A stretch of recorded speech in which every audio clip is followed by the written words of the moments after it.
আগামী কয়েক সপ্তাহের মধ্যে ট্রাম্প প্রশাসনের কথিত দুর্নীতি ও ব্যক্তিগত আর্থিক সুবিধা নেওয়ার অভিযোগের বিষয়ে তথ্য প্রকাশের ঘোষণা দিয়েছেন সেনেট মাইনরিটি লিডার চাক শুমার। সোমবার সেনেট ফ্লোরে দেয়া বক্তব্যে তিনি বলেন, ভবিষ্যতে কোনো প্রেসিডেন্ট যেন ক্ষমতার অপব্যবহার করে ব্যক্তিগতভাবে লাভবান হতে না পারেন, সেজন্য নতুন সংস্কারমূলক আইন প্রস্তাব করবে ডেমোক্র্যাটরা। এদিকে সেনেট মেজরিটি লিডার জনসন অভিযোগ করেন, ডেমোক্র্যাটরা সাধারণ মানুষের অগ্রাধিকারমূলক বিষয়গুলো উপেক্ষা করে তাদের চরমপন্থী রাজনৈতিক কর্মসূচি বাস্তবায়নে বেশি মনোযোগ দিচ্ছেন। সেনেট ফ্লোরে দেয়া বক্তব্যে সেনেট মাইনরিটি লিডার চাক শুমার বলেন, প্রেসিডেন্ট ট্রাম্প কোনো অনুমোদন, কৌশল এবং প্রস্থান পরিকল্পনা ছাড়াই ইরান যুদ্ধ শুরু করেছেন। কংগ্রেসের উভয় কক্ষে দুই দলের সংখ্যাগরিষ্ঠ আইন প্রণেতারা যুদ্ধ বন্ধের পক্ষে ভোট দিলেও প্রেসিডেন্ট তা উপেক্ষা করেছেন। অবিলম্বে ইরান যুদ্ধ বন্ধের দাবি তুলে শুমার বলেন, এই যুদ্ধের ব্যয়, লক্ষ্য এবং সমাপ্তি নিয়ে জনগণের কাছে স্পষ্ট কিছু বলছেন না ট্রাম্প। বক্তব্যের এক পর্যায়ে ইরানের ক্ষেপণাস্ত্র হামলায় নিহত আমেরিকান সেনাদের পরিবারের প্রতি সহানুভূতি জানান শুমার। প্রেসিডেন্ট ট্রাম্পের স্বেচ্ছাচারিতা এবং দুর্নীতির দায় দেশের বেশিরভাগ মানুষের কাঁধে পড়ছে বলে অভিযোগ করেন শুমার। দেশের কোনো প্রেসিডেন্ট যেন দুর্নীতি করে পার পেয়ে না যান, সেই লক্ষ্যে একটি রিফর্ম বিলের প্রস্তাবও দেন তিনি। প্রেসিডেন্ট ট্রাম্প আসন্ন মধ্যবর্তী নির্বাচনে বড় ধরনের জালিয়াতির ষড়যন্ত্র করছেন উল্লেখ করে সেনেট মাইনরিটি লিডার বলেন, ট্রাম্পের এইসব তৎপরতা সময় থাকতেই রুখে দেওয়া হবে। অন্যদিকে senate majority leader Johnson Democratic পার্টির নীতি নির্ধারকদের তীব্র ভাষায় সমালোচনা করেন। তিনি বলেন, ডেমোক্রেটরা সাধারণ মানুষের অগ্রাধিকারের তোয়াক্কা না করে তাদের চরমপন্থী এজেন্ডার দিকে ঝুঁকে পড়ছে। থুনের মতে, সরকারি কাজকর্ম স্থবির রাখা এবং সীমান্ত সুরক্ষায় গাফিলতির মতো বিষয়গুলো প্রমাণ করে যে ডেমোক্রেটরা কেবল তাদের চরমপন্থী ভোট ব্যাংকে খুশি করতেই ব্যস্ত। ডেমোক্রেটিক পার্টি যদি মধ্যম পন্থা অবলম্বন না করে এভাবেই তাদের নীতি চালিয়ে যায়, তবে তা দেশের রাজনীতির জন্য বিপজ্জনক হয়ে উঠতে পারে বলেও মন্তব্য করেন থুন। মধ্যপ্রাচ্য, আমেরিকা ও ইরানের সংঘাত আরও বিপজ্জনক মোড় নিয়েছে। জর্ডানে ইরানের ক্ষেপণাস্ত্র হামলায় 2 আমেরিকার সেনা নিহতের পর কঠোর সামরিক জবাবের নির্দেশ দিয়েছেন প্রেসিডেন্ট ডোনাল্ড ট্রাম্প। সোমবার ট্রুথ সোশ্যালে দেওয়া পোস্টে তিনি লিখেছেন, আমেরিকান সেনা হত্যার মূল্য দিতে হবে ইরানকে। এর মধ্যে ইউরোপে অবস্থানরত অতিরিক্ত F-16 ও F-35 যুদ্ধবিমান মধ্যপ্রাচ্যে পাঠানোর কথা জানিয়েছে পেন্টাগন। বিশ্লেষকরা আশঙ্কা করছেন, পাল্টাপাল্টি হামলা অব্যাহত থাকলে সংঘাত আরও বিস্তৃত হতে পারে। টানা 10 দিন ধরে ইরানের বিভিন্ন সামরিক স্থাপনায় হামলা চালাচ্ছে আমেরিকার সামরিক বাহিনী। একই সময় ইরানের ক্ষেপণাস্ত্র ও ড্রোন হামলায় আমেরিকার সামরিক ঘাঁটিগুলোও লক্ষ্যবস্তুতে পরিণত হয়েছে। সংঘাতের কেন্দ্রবিন্দুতে রয়েছে বিশ্বের অন্যতম গুরুত্বপূর্ণ নৌপথ হরমুজ প্রণালী। জর্ডানের কৌশলগত মুওয়াফাক সালতি বিমান ঘাঁটিতে ইরানের ক্ষেপণাস্ত্র হামলায় নিহত 2 আমেরিকান সেনার পরিচয় সোমবার প্রকাশ করেছে পেন্টাগন। নিহতদের একজন ফার্স্ট লিউটেন্যান্ট টাইলার জেমস ফিহান এবং অন্যজন প্রাইভেট ইসাবেলা গঞ্জালেস। এছাড়া নিখোঁজ থাকা আরও এক সেনার সন্ধান চলছে। 2 আমেরিকান সেনা নিহতের ঘটনার জবাবে নতুন করে আরও কঠোর সামরিক অভিযানের অনুমোদন দিয়েছেন প্রেসিডেন্ট ডোনাল্ড ট্রাম্প। সামাজিক মাধ্যম ট্রুথ সোশ্যালে তিনি জানান, ইরান যতবার আমেরিকার কোনো সেনাকে হত্যা করবে ততবারই তার বহুগুণ বেশি মূল্য দিতে হবে। ট্রাম্প জানান, এরই মধ্যে সামরিক বাহিনীর শীর্ষ নেতৃত্বকে এই নির্দেশনা দেয়া হয়েছে। এরই মধ্যে মধ্যপ্রাচ্যে সামরিক উপস্থিতি আরও জোরদার করেছে ওয়াশিংটন। ইউরোপে অবস্থানরত অতিরিক্ত F-16 ও F-35 যুদ্ধবিমান, পাশাপাশি আকাশে জ্বালানি সরবরাহকারী ট্যাঙ্কার বিমান অঞ্চলটিতে পাঠানো হচ্ছে। সেনকম জানিয়েছে, অভিযানে ইরানের ড্রোন, ক্ষেপণাস্ত্র ব্যবস্থা, দ্রুতগতির নৌযান এবং সামরিক সরবরাহ নেটওয়ার্ককে লক্ষ্যবস্তু করা হচ্ছে। তবে সামরিক বিশ্লেষকদের মতে ইরানের ক্ষেপণাস্ত্র ও ড্রোন সক্ষমতা এখনও পুরোপুরি ধ্বংস হয়নি। ওবামা প্রশাসনের সাবেক মধ্যপ্রাচ্য বিষয়ক কর্মকর্তা ডেনিস রসের মতে, সংঘাত তীব্র হলেও উভয় পক্ষ এখনও কিছু রেড লাইন মেনে চলছে। এখন পর্যন্ত কোনো পক্ষই সরাসরি গুরুত্বপূর্ণ জ্বালানি অবকাঠামোকে লক্ষ্যবস্তু করেনি। পেন্টাগনের সাবেক মুখপাত্র জন কার্বির মতে, ওয়াশিংটন ইরানের অভ্যন্তরীণ ক্ষমতার কাঠামোকে যেমন পুরোপুরি বুঝতে পারেনি, তেমনি ট্রাম্প প্রশাসনের সামরিক অবস্থান সম্পর্কেও ভুল ধারণা পোষণ করছে তেহরান।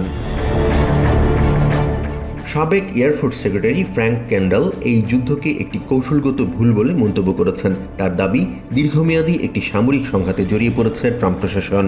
আর সাবেক ব্রিগেডিয়ার জেনারেল রবার্ট স্পোল্ডিংয়ের মতে, হরমুজ প্রণালীর নিরাপত্তা নিশ্চিত করতে এবং ইরানের হামলা প্রতিরোধে 1990-এর দশকের অপারেশন নর্দার্ন ও সাউদার্ন ওয়াচের মতো দীর্ঘ সময় ধরে আমেরিকার সামরিক উপস্থিতি বজায় রাখতে হতে পারে। সংঘাতের প্রভাব পড়ছে বৈশ্বিক জ্বালানি বাজারেও। হরমুজ প্রণালীতে জাহাজ চলাচল ব্যাহত হওয়ায় আন্তর্জাতিক জ্বালানি সরবরাহ নিয়ে উদ্বেগ বাড়ছে। একই সঙ্গে আমেরিকায় গ্যাসোলিনের দাম আবারও গ্যালন প্রতি $4 পৌঁছেছে।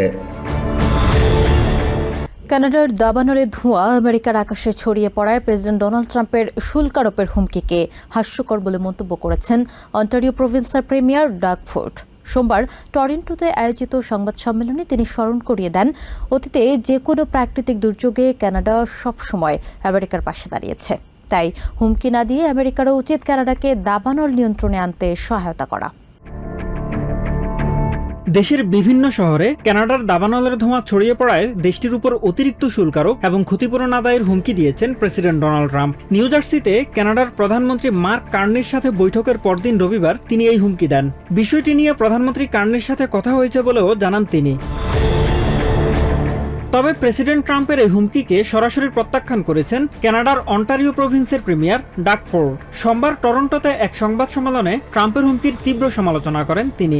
এদিন সিএনএনকে দেয়া সাক্ষাৎকারে তিনি স্মরণ করিয়ে দেন, অতীতে যে কোনো প্রাকৃতিক দুর্যোগে কানাডা নির্দ্বিধায় আমেরিকার পাশে দাঁড়িয়েছে। দেশটির নিউ ডেমোক্রেটিক পার্টির নেতা এভি লুইস সিএনএনকে বলেন, ট্রাম্পের এসব অবাস্তব মন্তব্য শুনতে শুনতে কানাডার মানুষ এখন ক্লান্ত হয়ে পড়েছে। দাবানল নিয়ন্ত্রণে কানাডার সরকারের বিরুদ্ধে ব্যর্থতার অভিযোগ এনে তার জবাব চেয়ে প্রধানমন্ত্রী কার্নিকে চিঠি দিয়েছিলেন মিশিগানের কয়েকজন আইন প্রণেতা। তবে তাদের এই দাবিকে বৈজ্ঞানিক বাস্তবতার পরিপন্থী বলে বর্ণনা করেছেন লুইস।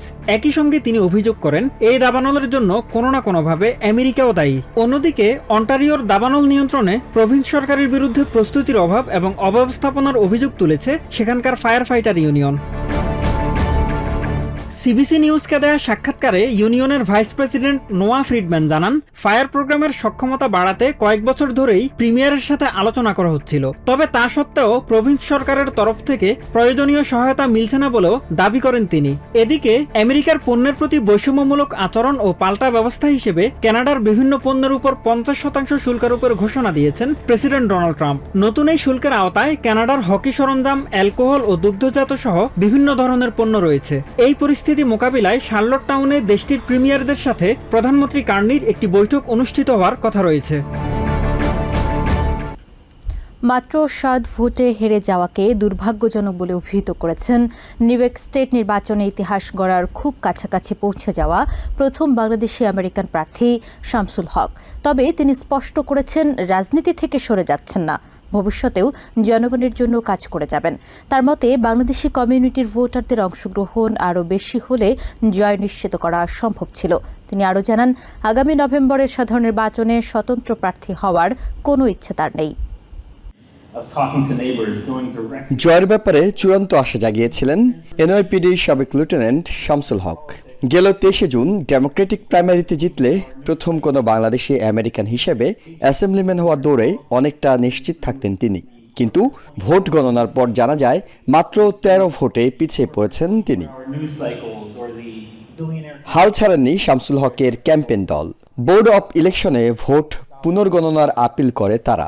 প্রায় মাসব্যাপী গণনা শেষে মাত্র 60 ভোটের ব্যবধানে চূড়ান্তভাবে হেরে যান তিনি। চূড়ান্ত ফলাফলের পর প্রথমবারের মতো সাংবাদিকদের মুখোমুখি হয়ে ভোটারদের প্রতি কৃতজ্ঞতার পাশাপাশি জানালেন, কর্মজীবী মানুষের কণ্ঠস্বর হয়ে ভবিষ্যতেও শামসুল হক লড়াই অব্যাহত রাখবেন। তবে দল ও পার্টির বিষয়ে সম্মান দেখিয়ে স্বতন্ত্র প্রার্থী হিসেবে নির্বাচন করবেন না তিনি। Well, I'm not planning to run for November 3rd election, and here is the reason. Because people trust me, my friends trust me, my neighbors trust me. প্রতিদ্বন্দ্বী প্রার্থীর হয়ে তার বিরুদ্ধে $1 মিলিয়ন ক্যাম্পেইন পরিচালনা করেছেন প্রভাবশালীরা, এমন প্রমাণও তুলে ধরেন শামসুল হক। কিন্তু লাস্টের যে 2 সপ্তাহ এই দেখেন, এই these are all from last 2 weeks, and this is not by only from the candidates. This is from the independent expenditure accounts. Mayor Zohran মামদানির সমর্থন না পেলেও তার রাজনৈতিক গরু বার্নি স্যান্ডার্সের সমর্থন পেয়েছিলেন শামসুল হক। নিজের ক্যাম্পেইন টিম, ভলান্টিয়ারদের পাশাপাশি মেয়রের টিমের প্রতিও কৃতজ্ঞতা জানান তিনি। I'm grateful to the mayor, his team and him have guided my campaign, reviewed my campaign, advised our campaign, and most importantly the endorsement that we received from Bernie Sanders. তার হয়ে আইনি লড়াই করছেন নিউ ইয়র্কের প্রভাবশালী attorney Ali Nazmi. তিনি কিছু অনিয়মের কথা উল্লেখ করেন। পাশাপাশি ক্যাম্পেইন টিম থেকে জানানো হয় বাংলাদেশি কমিউনিটির ভোটারদের শক্তি এই জয়কে সহজ করতে আরও ভূমিকা রাখতে পারত। That we were just one household away from making history. That every vote counts. If you needed any more proof that every vote counts, here it is for you. এবং সেই জায়গাটাই হচ্ছে মূল জিনিসটা, যেটা আমাদের কমিউনিটির বোঝা দরকার, যে আমাদের শক্তিটা আছে, আমরা নিজেরাই সেটা বুঝতে পারছি না। আমরা স্লিপিং লায়ন্স হয়ে বসে আছি, sleeping tigers. You need to wake up. অন্য প্রাইমারি নির্বাচনগুলোতে সাধারণত 15 থেকে 20% বাংলাদেশি ভোটাররা অংশ নিলেও এবারের নির্বাচনে ভোট দিয়েছেন 31% বাংলাদেশি। তাদের আরও অংশগ্রহণ বাড়ানো গেলে বাংলাদেশি প্রার্থীদের জয় পাওয়া সহজ হবে বলে মনে করছেন শামসুল হকের টিম। ইহসান জুয়েল, TVN 24, নিউ ইয়র্ক।